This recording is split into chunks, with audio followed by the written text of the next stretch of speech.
इलाहाबाद समाचार देख रहे हैं आप और आपके साथ मैं हूं स्मिता रिशाल। वक्त हो गया 4 बजे की तमाम अहम और बड़ी खबरों का, जिस पर करेंगे नजर, लेकिन उससे पहले नजर इस वक्त की हेडलाइंस पर। 128 साल के बाद ओलंपिक में क्रिकेट की वापसी। T20 फॉर्मेट वाला होगा मैच। मुंबई में IOC सम्मेलन में क्रिकेट समेत 5 गेम्स की मंजूरी के पक्ष में पड़े वोट। नीता अंबानी ने बताया गर्व की बात। As an IOC member, a proud Indian, and an ardent cricket fan, I'm delighted that IOC members have voted to include cricket as an Olympic sport in the LA Summer Olympics 2028. I thank and congratulate the IOC and the LA Organizing Committee for their support to this landmark decision. Hamas का नामो निशान मिटाने के लिए Gaza में Israel का action जारी। Ground operation के लिए भी तैयारी। बाइडेन बोले गाजा पर पूरा कब्जा होगी गलती। अंतरिम बजट में भी बड़े ऐलान कर सकती है सरकार। राज्यों के विधानसभा चुनाव के नतीजों के बाद तय हो सकती है रूपरेखा। CNBC आवाज एक्सक्लूसिव। 26 हफ्ते की प्रेगनेंसी नहीं होगी खत्म। सुप्रीम कोर्ट ने महिला की याचिका को किया खारिज। मेडिकल कंडीशन सामान्य होने का दिया हवाला। एम्स को सही वक्त पर डिलीवरी कराने का निर्देश।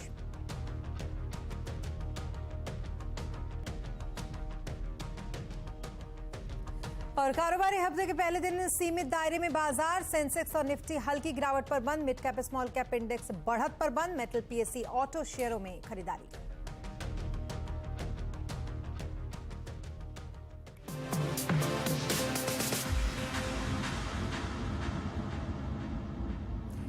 और आखिरकार एक लंबे इंतजार के बाद क्रिकेट की ओलंपिक में फिर से वापसी होगी। सोमवार को अंतर्राष्ट्रीय ओलंपिक समिति ने T20 के फॉर्मेट में क्रिकेट को ओलंपिक गेम्स में शामिल करने के पक्ष में वोटिंग कर दिया है। मुंबई में IOC सेशंस में वोटिंग के बाद ये घोषणा हुई। अंतर्राष्ट्रीय ओलंपिक समिति ने कहा कि लॉस एंजलिस 2028 में होने वाले ओलंपिक्स में 5 खेलों को शामिल किया जाएगा। इसमें क्रिकेट के अलावा flag football, baseball, softball, lacrosse और स्क्वैश जैसी इसमें खेल शामिल किया जाएगा। आपको बता दें कि 1900 के बाद पहली बार क्रिकेट को ओलंपिक्स में शामिल किया गया है। It's a conclusion of the consideration. Both the Olympic program and the IOC Executive Board fully supported the following recommendation. Based on the Olympic Program Commission recommendations, the IOC Executive Board proposes that the IOC session includes LA 28's selected package of 5 additional sports, namely baseball, softball, cricket, flag football, lacrosse and squash, to the sports program of the Olympic Games Los Angeles 2028. This recommendation reflects the understanding the WBSC and ICC will provide the best players for the Olympic competition. This will be monitored closely. और international Olympic committee के इस फैसले पर IOC की सदस्य और Reliance foundation की chairperson Nita Ambani ने खुशी जताई है। नीता अंबानी से बात की हमारी सहयोगी शिबानी घरत ने। Historic moment for India as cricket is finally a part of the Olympics. Your initial reactions, first comments. I think I'm so delighted.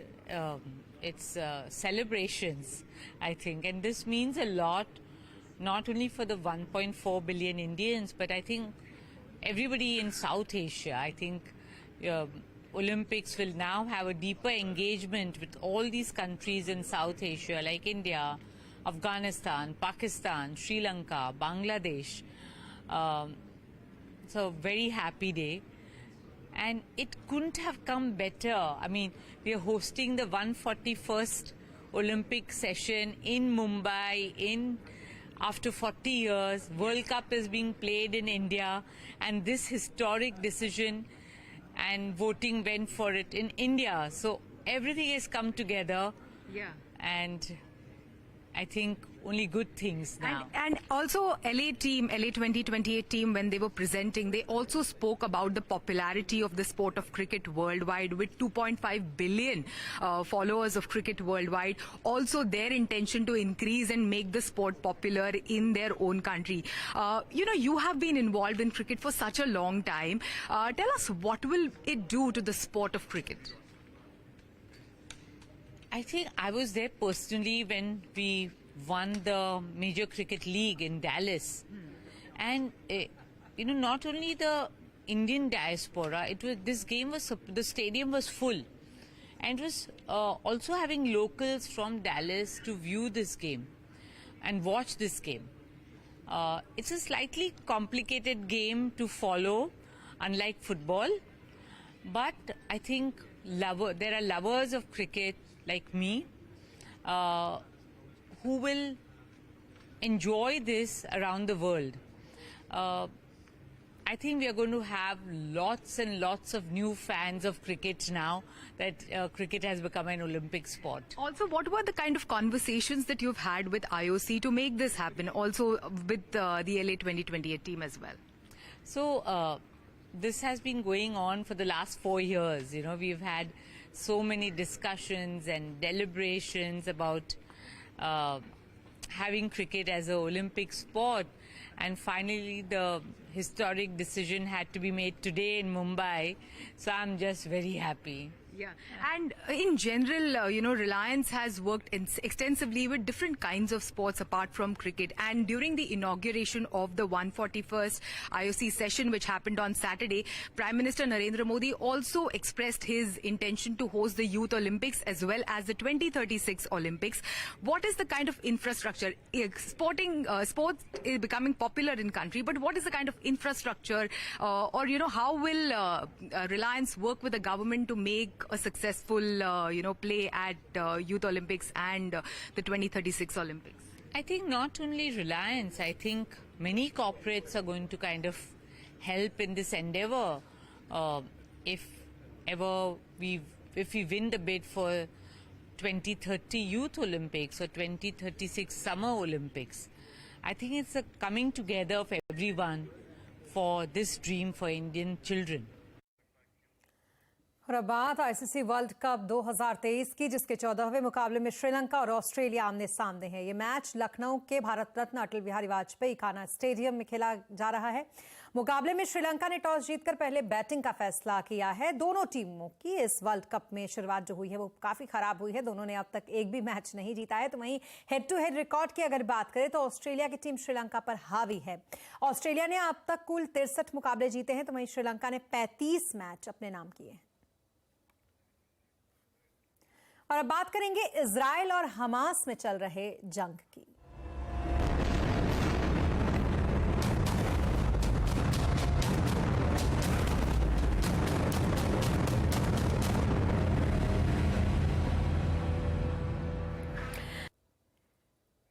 Israel Hamas युद्ध के 10वें दिन भी टकराव जो है वो लगातार बना हुआ है और कहीं से भी टकराव कम होने के आसार नहीं दिख रहे हैं। अमेरिका के राष्ट्रपति जो बाइडेन ने एक इंटरव्यू में कहा है कि गाजा पर कब्जा करना बड़ी गलती होगी। इस पर संयुक्त राष्ट्र में इजराइल के राजदूत ने कहा कि उनका इरादा गाजा पर कब्जा करने का नहीं है, लेकिन वो हमास का नामो निशान यहां से मिटाने के लिए डटे हुए हैं। इससे पहले वो नहीं रुकने वाले हैं। अब इजराइल गाजा में ग्राउंड अटैक की तैयारी कर रहा है। इजराइल ने दावा किया है कि 6 लाख लोग गाजा छोड़कर जा चुके हैं। इधर संयुक्त राष्ट्र के मुताबिक गाजा के अस्पतालों में ईंधन 24 घंटे में अब खत्म हो जाएगा। यूएन ने इजराइल में गाजा में मदद पहुंचाने देने की अपील भी की है और हमास से कहा है कि वो बंधकों को बिना शर्त वहां से रिहा कर दे। अमेरिका के विदेश मंत्री ब्लिंकन ने कहा कि मानवीय मदद पहुंचाने के लिए मिस्र गाजा बॉर्डर पर राफा क्रॉसिंग को अब खोला जाएगा। इधर उत्तरी इजराइल का एक छोटे से टाउन जेरोट अब लगभग पूरी तरीके से खाली हो चुका है। इस शहर का हाल कैसा है ये बता रहे हैं नीरज कुमार। इजराइल के दक्षिणी शहरों में बहुत भय है, आतंक है। जेरोट में दूसरी बार इस वक्त हमें आए हैं और इसलिए आए हैं कि हमें पता चला कि यहाँ के लोगों को शहर से दूसरे शहरों में जाने को कहा गया है, क्योंकि गाजा में एक बड़ा स्ट्राइक करने वाला है इजराइल। जिरौत से महज कुछ किलोमीटर भी नहीं, कुछ सीमा है जो 840 मीटर की दूरी पर है गाजा से। जिरौत पर भी हमास के आतंकियों ने हमला किया था। सिर्फ हमें इतना मिली। Most of the people left this city. Why are you here? You are not scared? I prefer to be here. You know, she's not scared. Yeah. You are not scared. I'm not scared. Everyone's I'm a hero. कि अब ये ghost city ही नहीं है, घरों के अंदर भी कोई नहीं है। पहले लोग अपने घरों के अंदर थे, लेकिन यहाँ अब आपको सिर्फ आर्मी के लोग इधर देखिए, इस तरफ हमारी तरफ देखिए, इधर आपको आर्मी के लोग दिखेंगे। घरों के अंदर कोई नहीं। ये तो मार्केट एरिया है जहाँ से हम गुजर रहे हैं। 90% से ज्यादा लोग, शायद 95% लोग भी इस शहर से जा चुके हैं दक्षिणी भाग में। दक्षिणी यानी इजराइल के दक्षिणी भाग में। कुछ लोग जेरूसलम गए हैं, एलियात गए हैं, तेल अवीव गए हैं। और ये आप पुलिस स्टेशन है, जब 7 अक्टूबर को हमला किया था हमास के लड़ाकों ने, आतंकियों ने, तब यहीं हमला किया था। इस स्टोरी को हम पहले भी बता चुके। लेकिन इन घरों में कोई नहीं है। और अब बात करेंगे अगले बजट की तैयारियां जो अभी से शुरू हो चुकी है वित्त मंत्रालय की तरफ से उसकी, क्योंकि वैसे तो रोज हमेशा सरकार जब चुनाव में जा रही होती है तो वो महज एक अंतरिम बजट पेश करती है। लेकिन सीएनबीसी आवाज को मिली एक्सक्लूसिव जानकारी के मुताबिक ये जरूरी नहीं है कि इस बार का बजट सिर्फ वोट ऑन अकाउंट तक ही सीमित रहे। पूरी जानकारी दे रहे हैं लक्ष्मण रॉय जी। लक्ष्मण जी, अगले बजट को लेकर क्या संकेत मिल रहे हैं आपको? वैसे तो अंतरिम बजट 1 फरवरी को पेश किया जाना है, लेकिन वित्त मंत्रालय में इसको लेकर हलचल अब तेज हो गई है।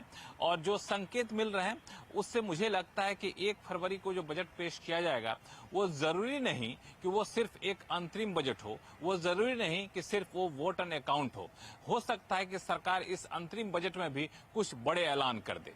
अब वो बड़े ऐलान क्या होंगे, उसकी रूपरेखा क्या होगी, किस सेगमेंट को सरकार इस बड़े ऐलान के जरिए लुभाने की कोशिश करेगी, वो किसान होंगे या मध्य वर्ग होंगे, वो सब अभी तय नहीं है। लेकिन ये सब तय करने के लिए सरकार जो संकेत मिल रहे हैं वो राज्यों के विधानसभा चुनाव के जब नतीजे आ जाएंगे 3 दिसंबर को, उसके बाद सरकार इन बड़े ऐलानों की रूपरेखा तय करेगी कि आखिर किस सेगमेंट को कितना ज्यादा फायदा देना है, कितनी राहत देनी है। लेकिन ये संकेत लगभग साफ है कि 1 फरवरी को पेश होने वाले बजट सिर्फ वोट एंड अकाउंट तक सीमित नहीं रहेगा। सरकार वहां भी बड़े ऐलान कर सकती है। और उसमें बड़े ऐलान में सबसे बड़ी अड़चन ये होती है कि सरकारी खजाने पर क्या बोझ पड़ेगा। तो जो सूत्र बता रहे हैं उसके मुताबिक फिस्कल डेफिसिट के मोर्चे पे सरकार बेहद आश्वस्त है, क्योंकि जो डायरेक्ट टैक्स के कलेक्शन आ रहे हैं, इनडायरेक्ट टैक्स के कलेक्शन आ रहे हैं, वो अपेक्षा के अनुरूप आ रहे हैं। तो सरकारी खजाने पर कोई इस तरह का दबाव नहीं है जो बड़े ऐलान करने से सरकार को रोके। और कानूनन भी कोई भी कानून ऐसा नहीं है जो अंतरिम बजट में किसी बड़े ऐलान को सरकार को रोकने के लिए बाध्य करती हो। इसलिए जो अभी तक संकेत है उसके मुताबिक ये अंतरिम बजट भी काफी ज्यादा हेडलाइन बटोरने वाला हो सकता है। जी, यानी कि बड़े ऐलान हो सकते हैं, लेकिन यहाँ पर थोड़ा इतिहास भी टटोलना चाहेंगे लक्ष्मण जी। क्या पहले भी इस तरीके से अंतरिम बजट में बड़े ऐलान हुए हैं? जी हाँ, पहले भी सरकार कई मौके पर अंतरिम बजट में बड़े ऐलान कर चुकी है। आप सिर्फ पिछले अंतरिम बजट को देखिए। 2019 में लोकसभा चुनाव में जाने से पहले मोदी सरकार ने जो अपना अंतरिम बजट पेश किया था उसमें भी कई सारे ऐलान किए गए थे। उसमें यहाँ तक कि टैक्स की दरों में बदलाव किया गया था, टैक्स पेयर्स को राहत दी गई थी और प्रधानमंत्री किसान सम्मान निधि योजना जैसी योजना का ऐलान किया गया था। उससे पहले आप देखें तो 2014 में यूपीए सरकार में भी अंतरिम बजट में 1 रैंक 1 पेंशन का ऐलान किया गया था। उसी यूपीए सरकार में एजुकेशन लोन पर सब्सिडी का ऐलान किया गया था और उसी यूपीए सरकार में गाड़ियों पर एक्साइज ड्यूटी की छूट का ऐलान किया गया था। तो कई सारे ऐसे प्रस्ताव हैं जो पहले भी सरकार ऐलान कर चुकी है। इसलिए कोई अचरज या फिर आश्चर्य नहीं होगा अगर सरकार इस अंतरिम बजट में भी कोई बड़े ऐलान करती है। जी, बहुत शुक्रिया तमाम डिटेल्स के लिए आपका लक्ष्मण जी। और अब बात करेंगे बाजार की, जहां आज कारोबारी हफ्ते के पहले दिन सुबह बाजार में गिरावट रही, मगर क्लोजिंग के समय बाजार सीमित दायरे में बंद हुआ। सेंसेक्स निफ्टी लाल निशान पर बंद हुए। सेंसेक्स 116 अंक गिरकर 66,167 पर बंद हुआ, तो वहीं निफ्टी 19 अंक गिरकर 19,732 पर बंद हुआ। आज सबसे ज्यादा खरीदारी मेटल, पीएससी और ऑटो शेयरों में रही। फार्मा, एफएमसीजी, रियलिटी, आईटी शेयरों पर आज दबाव देखा गया। मार्केट का पूरा हाल समझने के लिए चलते हैं सुमित के पास। सुमित, बताएं जरा आज सेक्टर्स का कैसा हाल रहा? देखिए आज पहले कुछ निफ्टी के अगर टॉप गेनर्स है तो लैकलस्टर मार्केट था, तो बहुत ज़्यादा फायरवर्क नहीं, लेकिन स्टॉक स्पेसिफिक स्टोरीज मार्केट में जरूर कामकाज कर रही थी। एक एक करके पहले निफ्टी के टॉप गेनर आते हुए दिखाई पड़ेंगे, जहां पे हीरो मोटोकॉर्प आज लीड कर रहा था न्यूज फ्लोज के बीच में भी। साथ साथ मेटल में थोड़ी बहुत बाइंग थी, तो JSW स्टील, टाटा स्टील, ये कुछ ऐसे नाम है जहां पे खरीदारी का दौर बनता हुआ दिखाई पड़ा। L&T, इन्फोटेक, माइंट्री करीब 1.5% की खरीदारी यहां पर थी। गिरने वाले शेयरों में डीवी स्लैब 2% नीचे, नेस्ले 2% नीचे, TCS 1.5% नीचे और एशियन पेंट। तो हर स्पेस के दिग्गज जो कि आज बिकवाली के साथ कामकाज कर रहे थे। मिड कैप के बढ़ने वाले शेयरों में MMTC, न्यूज फ्लोज का दबदबा 12% ऊपर, GSFC, ITI और IIFL फाइनेंस करीब 6.5 से लेकर 11.5% तक का उछाल यहां पर। गिरने वाले शेयरों में न्यूज फ्लो के दम पर डेल्टा कॉप 9% नीचे, Sterling and Wilson lower circuit पर, VIP 3% नीचे और फिनोलेक्स करीब 3% बिकवाली यहां पर आते हुए दिखाई पड़ी। तो लैकलस्टर मार्केट, लेकिन event based, news based, earning based impact काफी आता हुआ दिखाई पड़ा। जी, इस बीच HDFC के नतीजे आ गए हैं सुमित, कैसे दिख रहे हैं आपको ये नतीजे? देखिए HDFC बैंक के नंबर्स इधर YOY या Q on Q, पहली चीज तो कंपेरेबल नहीं है, क्योंकि HDFC लिमिटेड के साथ विलय के बाद ये पहले नंबर आते हुए दिखाई पड़े हैं। लेकिन प्राइमा फेसी नंबर्स की अगर बात की जाए तो मुनाफा करीब 15,976 करोड़ रुपए आया है। 10,606 करोड़ रुपए के सामने ये एक आंकड़ा आता हुआ दिखाई पड़ा है। स्ट्रीट अनुमान लगाकर चल रही थी करीब 14,500 करोड़ रुपए के आसपास का एक मुनाफे का नंबर होगा, उसके सामने नंबर आया है 15,000 करोड़ रुपए के आसपास का। इसके अलावा NII का नंबर करीब 27,385 करोड़ रुपए का एक नंबर देखने को मिला है, जो कि स्ट्रीट अनुमान लगा रहा था करीब 28,187 करोड़ रुपए। तो स्लाइटली मिस स्ट्रीट की एक्सपेक्टेशन से NII फ्रंट पर आता हुआ दिखाई पड़ा है। ग्रॉस NPA 1.34% है, जो कि 1.17% थे पिछली तिमाही में, तो स्लाइटली NPAs के अंदर बढ़त देखने को मिली है। और नेट NPA भी करीब 0.30% से बढ़कर 0.35% के आसपास तिमाही में आते हुए दिखाई पड़े हैं। कैपिटल एडिक्वेसी रेशियो 19.5% के आसपास है और प्रोविजनिंग 2904 करोड़ आई है, जो कि 3240 करोड़ से गिर कर आई है। तो प्रोविजनिंग का घटना ये कंपनी की बॉटम लाइन, ये बैंक की बॉटम लाइन के ऊपर रिफ्लेक्ट हो रहा है, जिसकी वजह से कंपनी की प्रॉफिटेबिलिटी थोड़ी बेटर होते हुए आपको दिखाई पड़ रही है। लेकिन अगेन कोई भी नंबर HDFC बैंक का चाहे तिमाही आधार पर हो या सालाना आधार पर वो कंपेरेबल नहीं है, क्योंकि पहली तिमाही के नंबर हैं। लेकिन जो प्राइमा फेसी लग रहा है वो मिले जुले से या फिर फ्लैट टू पॉजिटिव साइड पर नंबर आप काउंट करके चल सकते हैं। कुछ चीजें बेटर हैं, कुछ चीजें अनुमान से नीचे हैं, तो इस लिहाज से आप मिले जुले नंबर मान के चल सकते हैं प्राइमा फेसी। जी, बहुत शुक्रिया तमाम डिटेल्स के लिए आपका सुमित। और नवरात्रि में नए घरों पर जबरदस्त ऑफर है, बताएंगे पूरी खबर ब्रेक के बाद।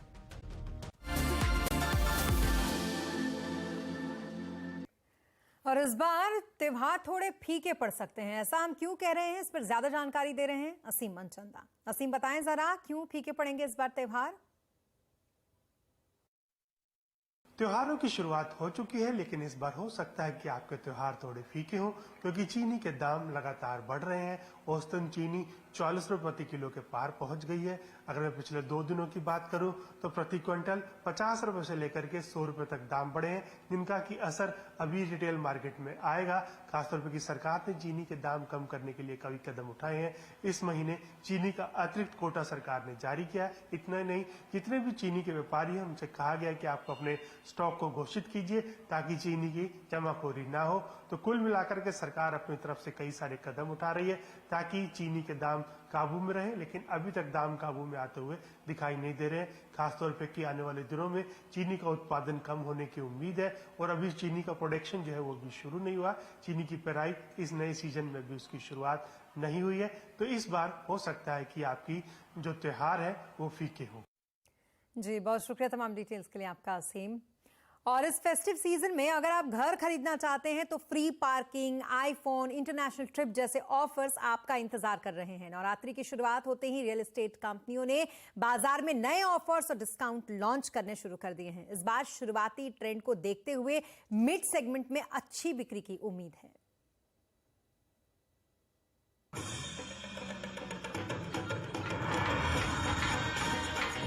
फेस्टिव सीजन की शुरुआत हो गई है और बात करें नवरात्रों की तो इन नवरात्रों का इंतजार घर खरीदार खास तौर पर करते हैं, क्योंकि माना जाता है कि अगर आपको घर खरीदना है तो नवरात्रि से अच्छा शुभ मुहूर्त कोई और हो ही नहीं सकता। यही वजह है कि इस बार त्योहारी सीजन में घर खरीदार जब घर खरीदने आएंगे उनका स्वागत ढोल, नगाड़ों, डांडिया के साथ किया जाएगा। क्या कुछ ऑफर्स और डिस्काउंट इस बार